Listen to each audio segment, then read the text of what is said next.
Ah, good morning, Enzo Jeboy. Good morning po, Sir, sir. good morning po. Bakit kayo lang? Asa yung nasa reception? Nga pala sir, yung isang empleyado po pala ninyo nagpaalam po na hindi makakapasok. Alam niyo, nagtataka na ako eh. Hindi ko na alam ang nangyayari dito sa kumpanya. Jeboy, halika nga rito.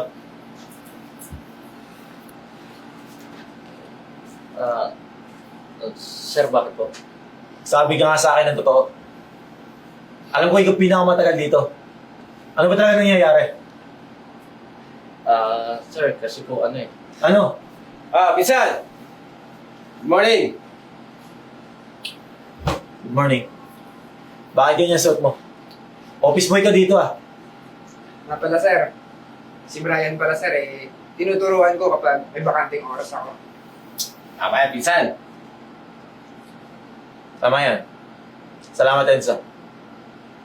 Pinsan. Di naman habang buhay na office boy ka lang. Anyway, darating yung business partner ko. Kasi, hindi ko alam kung ano nangyayari dito eh. Alam niyo naman, sobrang busy ko. Gusto ko, asikasuhin niyo ng maayos. Okay? Okay sir. Okay, pinsan. Brian, pwede ba? Pag andito ako sa trabaho, huwag mo tatawagin pinsan. Baka anong isipin ng mga katrabaho mo? Jeboy, ikaw na mag-update ka. Sige po, sir. Copy po. At ikaw na rin mag-decision kung sinong tatawa mo na sa reception para pagdating yung business partner ko, maaskaso niyo agad. Okay po, sir. Okay? Kayo na bahala dito. Sige po.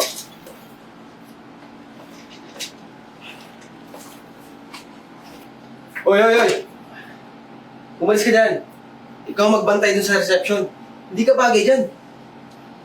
Di ba narinig nyo naman si boss? Sabi niya, ako yung magdidesisyon kung sinong babatay doon. Boy, lakas naman ang loob mo. Sagutin yung pizza ng boss natin. Sundin mo na lang kung ano sinasabi sa'yo. Gusto mo yata matanggal sa trabaho eh. Sige na. Si Enzo mag-update dyan. Umalis ka dyan.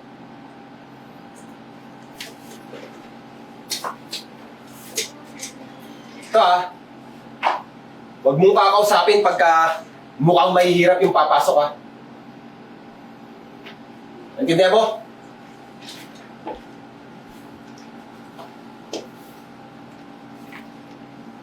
Enzo.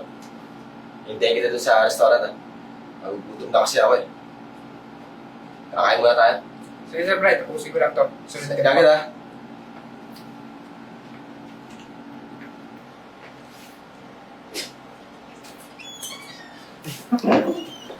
Ma'am, good morning po. Talaga na ito ni Jeboy yung tigas ng ulo. Sabi pa mukhang mahirap, huwag ka usapin eh.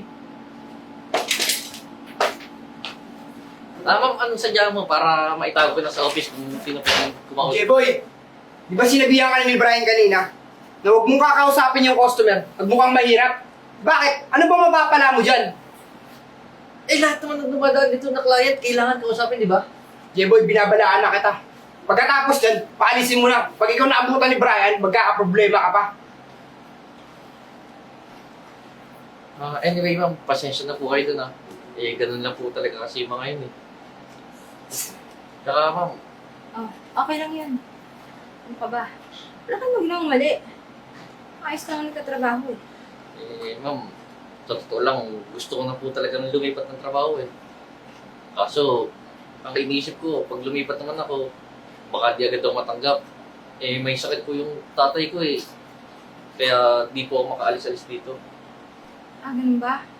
Bakit ka naman lilipat ng trabaho? Mukhang hindi naman yung boss mo, yung problema mo. Hindi yung mga katrabaho mo. Dapat na sila tinatanggal Ma'am, hindi naman po kasi ito talaga yung trabaho ko dito. Hindi ka reception. Ano bang posisyon mo? HR po ako, ma'am Kaso, HR ka? Tapos ginaganon-ganon ka nila? Takot na takot sila sa'yo. ma'am, wala naman po magawa Matapang yung Brian. Tsaka, kailangan ko po ng pera Bakit hindi mo isumong sa boss mo? HR ka. Anyway, nakikita ko naman na talagang kinakaya-kaya ko. Ma'am, Tara na po, sa office na lang po para ma-discuss na po kita.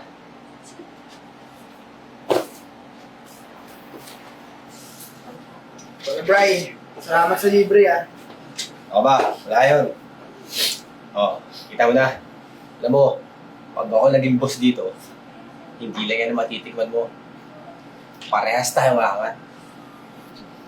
Hindi naman sa sumisip-sip ako ah. Pero bagay na bagay sa'yo maging boss at tawagin ka na Boss Brian!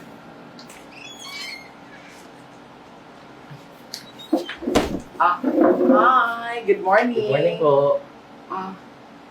Nandito ba yung boss nyo? Gusto ko sana siyang makausap eh. Si boss, actually, kanina pa siya umalis eh. Huh? Sabi kasi niya, nandito daw siya eh. Ganito na lang, pahintay na lang ano ba gusto mo, juice or coffee? Yan ang gusto ko sa'yo. Kaya sa akin ka lagi yung magdidikit. Teka lang, Brian. Ito na yata yung inaantay natin, oh. Yung sinasabi ni boss. Oh, ano pa hinihintay mo? Puntahan mo na. Ay wow, grabe naman. Yung ano na lang, paano po yung available dyan? Ma'am. Jeboy, tumigil ka na, ha? Ma'am, napagbilinan po kasi kami ni boss na kami po yung mag-aasikaso sa inyo. Kasi pag ito po yung nakausap nyo, wala po kayong mapapala dito. Minsan po kasi pagkatangatong kausap eh. Lutang. Ma'am, dito po kayo kasi kasuhin ko po kayo maayos. Naku, nakakagulat naman yung treatment nyo dito. Napaka-special.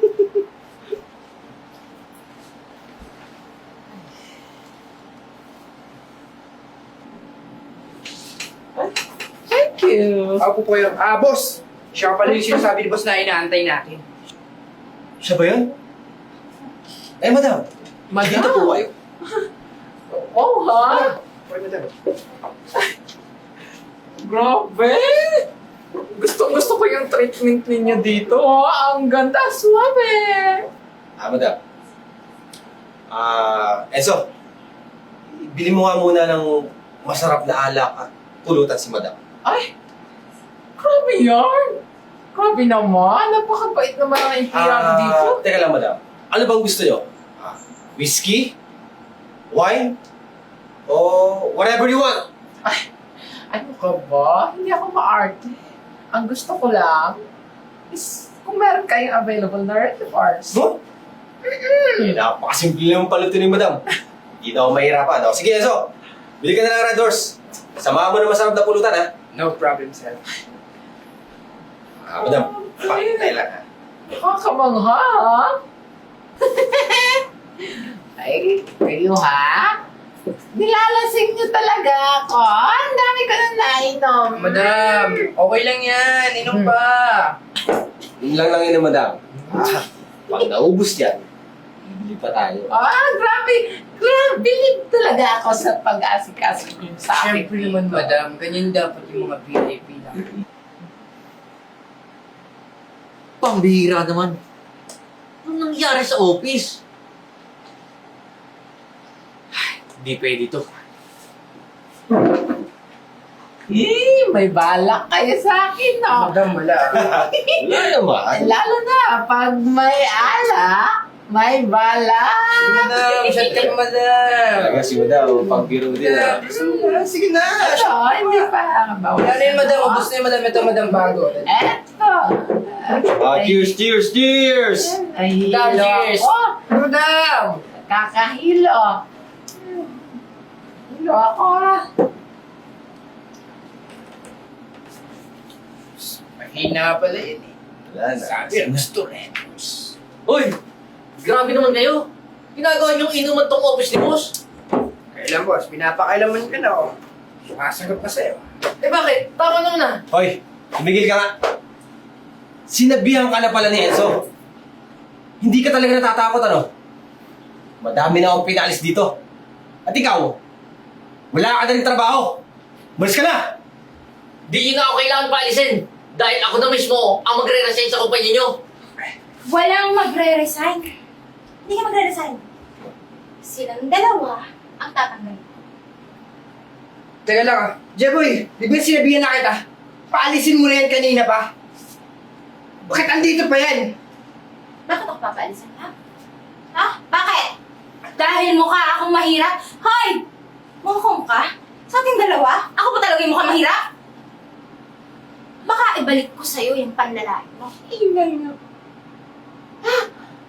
Madam! Ay, madam! Kanina pa kita hinahanap. Alam mo ba, pinuntahan pa talaga kita sa gym kasi yung damit mo, para pampalit mo, andun sa sasakyan. Marimar, parang hindi ka naman mukhang naghahanap. Parang nag-enjoy ka eh. Eh, madam, ang sarap kasi ng trato ng mga empleyado dito. Alam mo yung tinatrato ako, prinsesa. Nagbuti ka pa. Ano? Kilala niyo na ako? Teka. Ano to? Ha? Jeboy. Enzo. Brian, ba't nandito ka? Ha? Sa opisina ko pa talaga? Ano to? Eh, pinsan, di ba sabi mo, importante yung asikasuhin? Nasabi ko, pinsan? Sinabihan na kita! Pagdating sa trabaho, huwag mo tatawagin pinsan! Lakas ng loob mo, no? Eh, sir, kaya naman malakas ang loob niyan kasi lagi niya ba sa akin, pinsan ka daw niya. So, teka lang ha. Jeboy, sabi ka nga saan totoo. Ano ba talaga nangyari dito? Eh, sir, sila lang naman yung dahilan kung bakit namin nagre-resign dito. Kaya nga nagtataka ako eh. Di ba si Je... Ano pangalan mo yan? Jeboy po. Si Jebo yung HR dito? Eh bakit ito yung nagtatanggal? Ano bang posisyon itong pinsan mo na to na hindi ko naman kilala? Pinsan mo to? Bakit hindi ko kilala?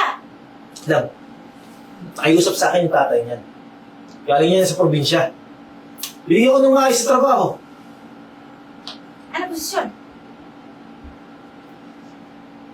Office boy. Office boy? Pero makaasta ka na mo, HR? Ano magagawa ko? Love, alam mong busy akong tao, kaya nga ikaw yung pinapunta ko dito eh. Para malaman mo kung anong nangyayari sa kumpanya. Eh, di nalaman ko nga. Buti na lang ganito yung suot ko.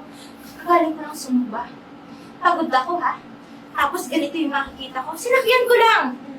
Sinabi ko naman kasi sa'yo, mag-hire ka ng babae dito. Hindi yung mga ganyan, mga mukha pa lang. Alam mo, hindi ka gano'n maganda eh. Love, ayoko nung mag-away pa tayo. Diba?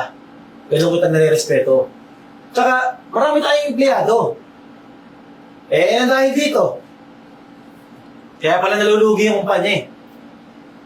Brian, pasensyahan tayo. Ha? Bumalik ka na lang sa probinsya. Total, mas bagay naman sa yung mag-pedicab, ano ba yun? Magbuhangin. O yan, mas gusto mong trabaho yung gano'n, di ba? Inuha kita para maging maayos yung buhay mo. Pinsan, ano, pwedeng balik na lang ulit ako sa pagiging office boy. Ay, ikaw na pinsan ng asawa ko. Kung dito siya ang boss, sa relasyon namin, ako ang boss. Kaya kung susunod, ako ang magdidesisyon. Umangal ka? Ikaw, uwi ka na sa provision. Magsaka ka doon. Okay?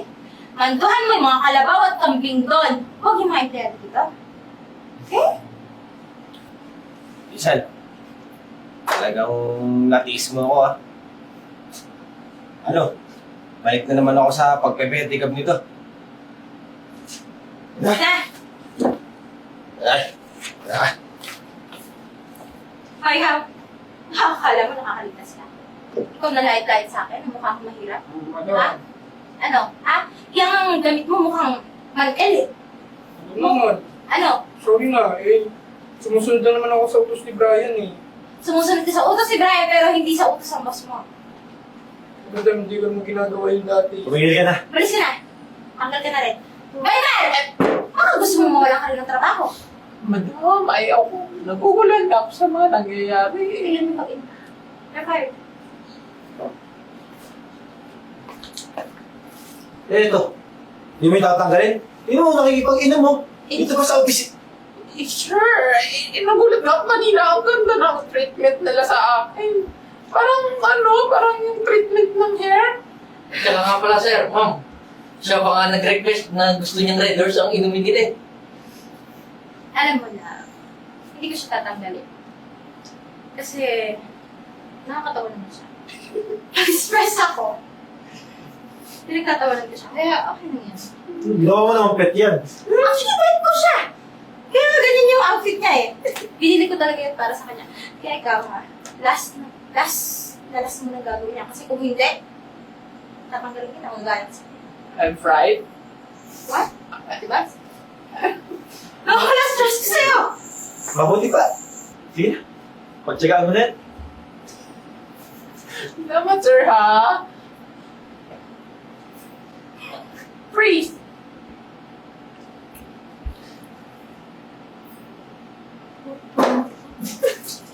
At ngayon, isa na namang kwento ang ating natungayan.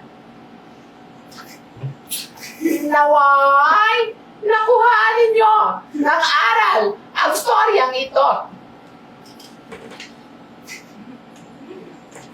Subkunti yung camera. At ang aral sa kwento na ating napulot ngayon, dapat huwag tayo basta-basta manghusga. Lalo-lalo na sa physical na anyo o itsura ng tao na iyong nakakasalamuha. Naway! Maging aral ito para sa lahat.